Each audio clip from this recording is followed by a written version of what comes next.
Good morning class.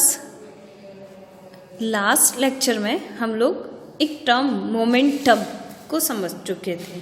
Momentum generally किसी भी object का मास और उसकी वेलोसिटी का प्रोडक्ट होता है। और हमने एक चीज़ समझी थी कि जब ऑब्जेक्ट पर फोर्स लगाया जाता है दैट मीन्स उसकी वेलोसिटी चेंज होती है, और वेलोसिटी चेंज होने से उसका मोमेंटम भी चेंज होता है। यानी कि फोर्स लगाने से किसी भी ऑब्जेक्ट के वेलोसिटी में चेंज होता है और वेलोसिटी से मोमेंटम में चेंज होता है। फोर्स लगाने से हम लोग मोमेंटम को चेंज कर सकते हैं। यहाँ पर एक एग्जाम्पल गिवन है कि मान लीजिए बैटरी डेड होने के कारण कई बार कार स्टार्ट नहीं हो पाती है। जब आप हल्का सा उसे पुश कर सकते हैं तो रोड पर जनरली 1 मीटर पर सेकंड की स्पीड से भी उसे स्टार्ट हो जाती है। इंजन को स्टार्ट करने के लिए इतनी स्पीड भी सफिशिएंट होती है। जब एक या दो पर्सन मिलकर उसे सडन पुश करते हैं, पुश करना दैट मीन्स अनबैलेंस फोर्स जो कि केवल एक ही तरह से लगाया जा रहा है और कार को आगे बढ़ाया जा रहा है। तो नॉर्मली जब दो पर्सन मिलकर उसे पुश करते हैं तो वो अनबैलेंस फोर्स होता है, और वो अनबैलेंस फोर्स जो रहता है जो कि जिससे कार स्टार्ट हो जाती है। लेकिन कभी कभी ये जो पुश की कंडीशन होती है वो ग्रेजुअल एक्सेलरेशन क्रिएट करती है। यानी कि जब कार को पुश किया जा रहा है तब लगातार कंटिन्यूशन में पुश करने से कार की स्पीड धीरे धीरे बढ़ती जाती है और स्पीड में चेंज आता है। स्पीड में चेंज आना दैट मीन्स कार जो है वो धीरे धीरे एक्सेलरेट होना शुरू कर देती है। इसका मतलब है कि कार की वेलोसिटी चेंज होती जा रही है। इनिशियल में वो 0 वेलोसिटी पर थी, पुश करते समय जैसे जैसे उसे पुश किया वो रोल करना स्टार्ट करती है अपने व्हील के बेस पर, और उसका एक्सेलरेशन होने के कारण या वेलोसिटी चेंज होने के कारण अभी हमने देखा कि मोमेंटम उसका चेंज हो जाता है। ठीक है, और मोमेंटम यानी कि जो फोर्स उसके ऊपर लगाया जा रहा है दोनों पर्सन के थ्रू वो टाइम टू टाइम चेंज होता जा रहा है, और मोमेंटम जितना उस पर फोर्स लगाया जा रहा है उतना मोमेंटम बदलता जा रहा है। मोमेंटम बदलना दैट मीन्स वेलोसिटी का बदलते जाना। जैसे मैंने आपको एग्जांपल दिया था, ये बॉडी को आप कार समझ लीजिए, और जब इस पर फोर्स लगाया जा रहा है तो इसका मास m है और इसकी वेलोसिटी इनिशियल वेलोसिटी 0 थी। 0 से कुछ टाइम के बाद इसकी वेलोसिटी v1 थी। फिर इस पर फोर्स लगाया, कंटिन्यूशन में फोर्स लगाया जा रहा है तो वेलोसिटी धीरे धीरे v1 से v2 हो गई। उस केस में, पहले केस में इसका जो मोमेंटम था वो p = m1v1 था। ठीक है, लेकिन वेलोसिटी चेंज होने से v2 की वैल्यू चेंज हो गई और v1 से v2 बन चुका है, जो कि अब मोमेंटम p2 = mv2 होगा। यहाँ पर कार का मास चेंज नहीं होगा बट कार की वेलोसिटी चेंज होने से, फोर्स लगाने से उसका मोमेंटम चेंज होता गया। ठीक है, जिसे हम न्यूटन का सेकंड लॉ कहते हैं कि फोर्स लगाने पर, अब आप इस कंसेप्ट को समझिए कि जैसे जैसे आप किसी ऑब्जेक्ट पर फोर्स लगाएंगे उसका मोमेंटम चेंज होता जाएगा। That means the force applied on a body is directly proportional to change in momentum of that body. Okay, और वो जो फोर्स रहेगा वो कौन सा फोर्स रहेगा?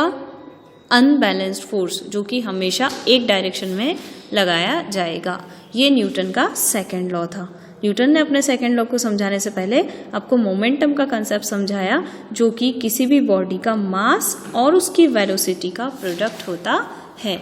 ठीक है, तो यहाँ पर अगर हम मैथमेटिकल फॉर्म में अगर न्यूटन सेकंड लॉ को देखेंगे तो आप समझिए कि जनरली किसी भी बॉडी का स्टार्टिंग जो वेलोसिटी थी वो u मान लेते हैं और फाइनल वेलोसिटी v मान लेते हैं। तो फर्स्ट टाइम जब उसका मोमेंटम वेलोसिटी u थी तब क्या होगा? p = mu, और सेकेंड टाइम जब उसकी वेलोसिटी u से v हो जाती है तो उसका मोमेंटम p2 हो जाता है, यानी कि m × v हो जाता है। अब हमें पता है कि बॉडी पे कंटिन्यू फोर्स अप्लाइड होने के कारण उसका मोमेंटम चेंज हो चुका है। That means p2 - p1। अगर मुझे change in momentum find out करना है तो जो लास्ट में था जिसकी वैल्यू ज़्यादा थी माइनस जो इनिशियल था जिसकी वैल्यू कम थी, दोनों के डिफरेंस को अगर हम फाइंड आउट कर लेते हैं तो हमें चेंज इन मोमेंटम पता चल जाएगा कि मोमेंटम में कितना चेंज आया। और हमारा सेकंड लॉ जो है वो क्या बोलता है कि जितना भी चेंज मोमेंटम में आता है वो उस पर अप्लाइड किए गए फोर्स के डायरेक्टली प्रोपोर्शनल होता है। तो पहले हम चेंज देखेंगे p2 - p1। P2 क्या है mv माइनस P1 क्या है mu, ठीक है, m कॉमन है और v माइनस यू यानी कि इसकी वेलोसिटी में चेंज, यानी कि कंटिन्यूसली जब मोमेंटम चेंज हो रहा है तब मास चेंज नहीं हो रहा, केवल क्या चेंज हो रहा है, वेलोसिटी, ठीक है। और rate of change of momentum यानी जिस टाइम ड्यूरेशन के अंदर उसका मोमेंटम जो था वो P1 से P2 बन चुका है, वो टाइम हम उससे डिवाइड कर देते हैं। तो हम अगर rate of change of momentum की बात करते हैं, simple change of momentum that means P2 minus P1, but rate of change of momentum मतलब P2 minus P1 upon T, time के रिस्पेक्ट में कितने टाइम ड्यूरेशन में उसका मोमेंटम P1 से P2 हो गया, उसे हम rate of change of momentum term से डिफाइन करेंगे। तो जनरली P2 माइनस P1 को हम लिख सकते हैं m into v minus u upon जितना टाइम उसे लगा वो T आ जाएगा, ठीक है। अब जितना फोर्स हमने अप्लाइड किया था उस हिसाब से उसका मोमेंटम चेंज होता जा रहा है, यानी जितना फोर्स हम अप्लाइड करेंगे वो डायरेक्टली प्रोपोर्शनल होगा चेंज इन मोमेंटम, यानी कि m into v minus u upon t. अब प्रोपोर्शनलिटी सिंबल हटेगा जिसे हम k कहते हैं, ठीक है, प्रोपोर्शनलिटी हट के कांस्टेंट k लगेगा और मास, और हमें पता है कि v माइनस यू इतने टर्म को अगर हम देखें तो ये क्या कहला रहा है, चेंज इन वेलोसिटी, और अपॉन में क्या है, टाइम। तो आपको एक फॉर्मूला याद आ रहा होगा कि change in velocity upon time is called acceleration, ठीक है। वेलोसिटी में चेंज होना विथ रिस्पेक्ट टू टाइम, ये तो कांस्टेंट है और ये भी कांस्टेंट है, ये टर्म क्या बन जाएगा, एक्सेलरेशन, जिसे हम a से डिनोट करते हैं, ठीक है। तो यहाँ पर a क्या है, डिफाइन कर दिया है, change in velocity with respect to time, rate of change of velocity भी कहते हैं, ठीक है। k कांस्टेंट है, प्रोपोर्शनलिटी कांस्टेंट है, हमें पता है मास की SI यूनिट क्या होगी, किलोग्राम, और एक्सेलरेशन की यूनिट होती है मीटर पर सेकेंड स्क्वायर, ठीक है। यानी कि यहाँ पर the unit of force is so chosen that the value of the constant k की वैल्यू अगर 1 कर लेते हैं हम लोग, अगर k को हम क्या मान लेते हैं 1, तो फाइनली f क्या हो जाएगा, ma बन जाएगा, ठीक है। यानी कि आप देखिए कि जनरली फोर्स का जो यूनिट होती है वो क्या बन जाएगी, यहाँ पर अगर k 1 हो गया तो f इक्वल टू ma हो जाएगा, ठीक है। m मतलब kilogram metre per second square, तो ये फोर्स की यूनिट बन जाएगी अगर आप k को 1 ले लेते हैं तो, ठीक है। तो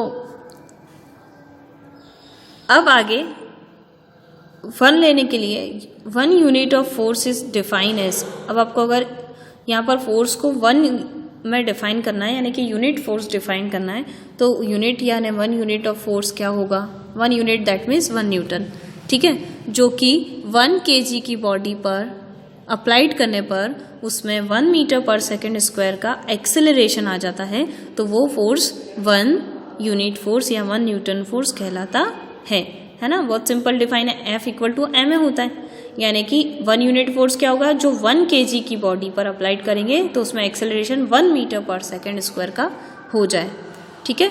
1 unit force equal to k into 1 kg into 1 metre per second square, और k की वैल्यू 1 रखेंगे तो F इक्वल टू ma होता है।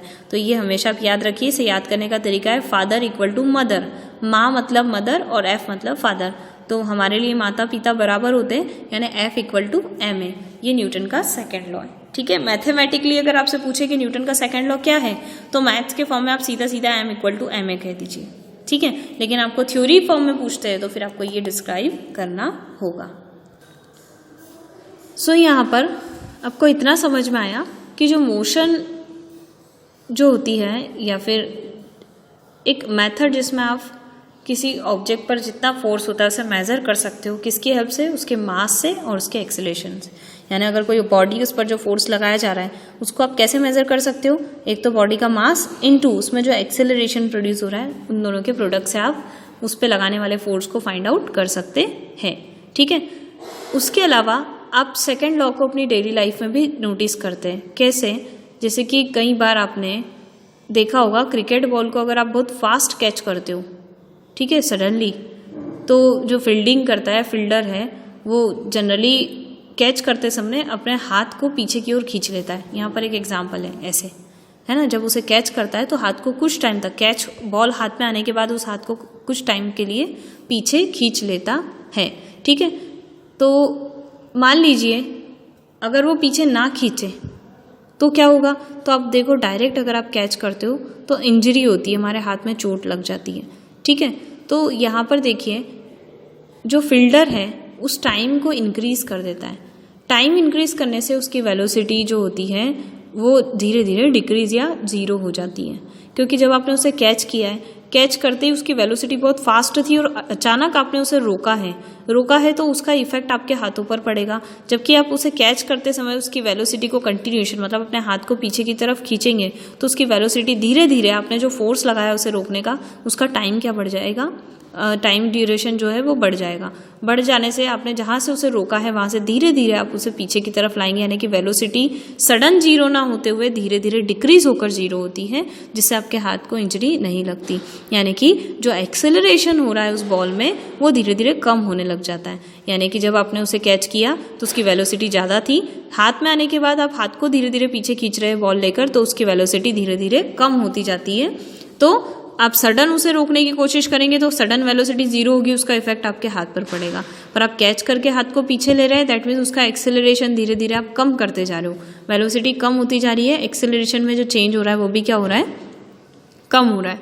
ठीक है, तो ऐसा करने से क्या होगा, एक्सेलरेशन कम होने से उस पर जो फोर्स अप्लाइड होगा उसकी वैल्यू भी कम हो जाएगी और आपके हाथ में चोट नहीं लगेगी। लेकिन अगर आप बॉल को सडनली स्टॉप करते हो बहुत हाई वेलोसिटी से आती हुई और उसे सडनली ज़ीरो कर देते हो, ठीक है, बहुत शॉर्ट टाइम इंटरवल में, तो इसके कारण आपको कहीं ना कहीं इंजरी आएगी। तो इसका मतलब ये है कि जो rate of change of momentum है बॉल का वो ज़्यादा होगा उस टाइम पर। ठीक है, therefore a large force would have to be applied for holding the catch that may hurt the palm of the fielder. और आप सडन रोकने की कोशिश करोगे तो उसका एक्सेलरेशन ज़्यादा होगा, क्योंकि जिस वेलोसिटी से वो आ रही है उस वेलोसिटी को धीरे धीरे कम ना करते हुए सडनली उसको जीरो पर ला दिया, यानी बहुत बड़ा डिफरेंस आ गया दोनों में। ठीक है, ऐसा करने से मोमेंटम ज़्यादा होगा तो उस बॉल के द्वारा अप्लाइड जो फोर्स होगा वो भी आपके हाथ पर ज़्यादा फील होगा, जिसके कारण हाथ में इंजरी होगी। ठीक है, इसी तरह एक एग्जांपल है, एक हाई जंप एथलेटिक इवेंट है, उसमें एथलीट्स जो होते हैं वो made to fall either on the cushion bed और ऑन द सैंड बेड। ठीक है, मतलब वो जब कूदते हैं ना तो वो नीचे कुशन या गद्दा ऐसा होता है और एक सैंड यानी रेत का कुछ ऐसा बेड बना होता है जिस पर वो कूदते हैं। This is to increase the time to athletes fall to stop after making the jump, यानी जब वो जंप करे तो जिस बेड पर वो कूदे वहाँ का सॉफ्ट इसलिए बनाते हैं कि जब वो ऐसे करके कूदेंगे तो उसके कांटेक्ट में पहले आ जाएंगे पर धीरे धीरे उसके और अंदर जाएंगे, जिससे थोड़ा सा टाइम और बढ़ जाएगा और उनकी जो वेलोसिटी है वो सडन या टकरा कर जीरो ना होते हुए धीरे धीरे अंदर की तरफ जाएंगे, यानी कि वो सॉफ्ट होता है, यानी कि थोड़ा सा वो अंदर दबेंगे तो वेलोसिटी सडन जीरो ना होते हुए धीरे धीरे कम होकर जीरो होगी, जिससे उनका एक्सेलरेशन क्या हो जाएगा, कम हो जाएगा और चेंज इन मोमेंटम भी कम हो जाएगा। सडन चेंज ना होते हुए चेंज इन मोमेंटम धीरे धीरे होगा, मोमेंटम में चेंज धीरे होने से फोर्स भी की वैल्यू भी कम होगी और इस तरह से उनकी बॉडी को हर्ट नहीं होगा। ठीक है, इसलिए वो जो कराटे प्लेयर वगैरह होते हैं वो अपने हाथ से वो आइस के स्लैब को तोड़ देते हैं, ये भी आपने देखा होगा। ठीक है, तो उस समय आप सोचेंगे कि क्या होता है, तो उस कंसेप्ट में जब वो हाथ से तोड़ते हैं तो उनके लिए भी वो, जब आप नॉर्मली किसी हार्ड ऑब्जेक्ट को तोड़ेंगे तो आपके हाथ में लगती है, और जब आप किसी सॉफ्ट चीज़ पर या इस पर एकदम फोर्स लगाते हैं, चाहे आप कहीं जंप कर रहे हो, तो उसका इफेक्ट आपकी बॉडी पर कम होता है। तो ये किसके कारण होता है, चेंज इन मोमेंटम के कारण होता है। ठीक है, और इसी तरह आप फर्स्ट लॉ ऑफ मोशन को जो है उसको भी मैथमेटिकली लिख सकते हैं, किसकी हेल्प से, सेकेंड लॉ ऑफ मोशन की, जैसे कि F इक्वल टू एम है तो F equal to m, a की जगह हमें पता है क्या होता है, चेंज इन वेलोसिटी यानी v minus u with respect to time, तो t का मल्टीप्लाई यहाँ करके ft equal to m v minus m u. Now F equal to zero, अगर हम फोर्स को जीरो कर देते हैं तो दोनों की वेलोसिटी बराबर हो जाती है। ठीक है, जहाँ टाइम टी लिया जा रहा है, टी टाइम मतलब जो भी टाइम इंटरवल होगा, इसका मतलब है ऑब्जेक्ट अगर कंटिन्यू मूव कर रही है तो वो अपनी वेलोसिटी यू से कंटिन्यू मूव करती रहेगी, क्योंकि अगर फोर्स ही जीरो है मतलब उस पर कोई एक्सटर्नल फोर्स नहीं लगाया तो जो उसकी इनिशियल वेलोसिटी थी वही उसकी फाइनल वेलोसिटी होगी, उसमें कोई चेंज नहीं आएगा। तो ये सेकेंड लॉ से आप फर्स्ट लॉ के कंसेप्ट को भी समझ सकते हैं। ठीक है, इसके अलावा कुछ न्यूमेरिकल दिए हैं जो कि हम नेक्स्ट क्लास में करेंगे। Okay, thank you.